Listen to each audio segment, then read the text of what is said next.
ടുനെറ്റ് news കാലാവസ്ഥാ വാർത്തയിലേക്ക് സ്വാഗതം. സോമാലി ജെറ്റ് സ്ട്രീം ഉൾപ്പെടെ ശക്തമായതോടെ സംസ്ഥാനത്ത് ഇടവേളകളോടെയുള്ള ശക്തമായ മഴ തുടരുമെന്ന് സ്വകാര്യ കാലാവസ്ഥാ നിരീക്ഷണ വിഭാഗമായ മെറ്റ്പീറ്റ് വെതർ. കാലവർഷത്തിന്റെ സ്വഭാവത്തിലുള്ള മഴ തന്നെയാണ് ലഭിക്കുക. ഉച്ചവരെ വടക്കൻ കേരളത്തിലാണ് ഇന്ന് കൂടുതൽ മഴ പ്രതീക്ഷിക്കുന്നത്. തെക്കൻ ജില്ലകളിലും മഴ ലഭിക്കും.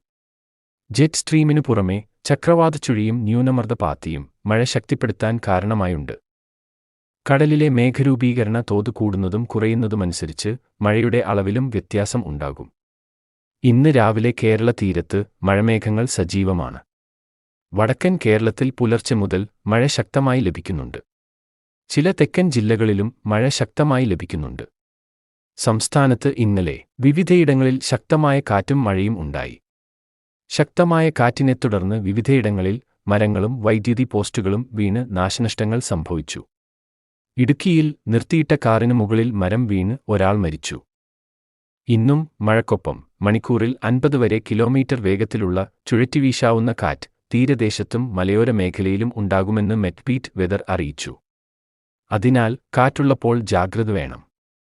മലയോര മേഖലകളിൽ പെട്ടെന്നുണ്ടാകുന്ന ശക്തമായ മഴയ്ക്കും മഴവെള്ളപ്പാച്ചിലിനും ഉരുൾപൊട്ടലിനും സാധ്യതയുണ്ട്. ഇവിടെയും പ്രത്യേകം ജാഗ്രത വേണം. നിലവിലെ ശക്തമായ മഴ വ്യാഴാഴ്ച വരെ തുടരും. തുടർന്ന് കുറച്ചു ദിവസം ഇടവേളയുണ്ടാകും. എന്നാലും ഒറ്റപ്പെട്ട മഴ ഈ സമയങ്ങളിലും പ്രതീക്ഷിക്കണമെന്നും മെറ്റ്പീറ്റ് വെതർ പറയുന്നു. കാലാവസ്ഥാ വാർത്തകൾ കൃത്യമായി ലഭിക്കാൻ ചാനൽ സബ്സ്ക്രൈബ് ചെയ്യുക. നന്ദി.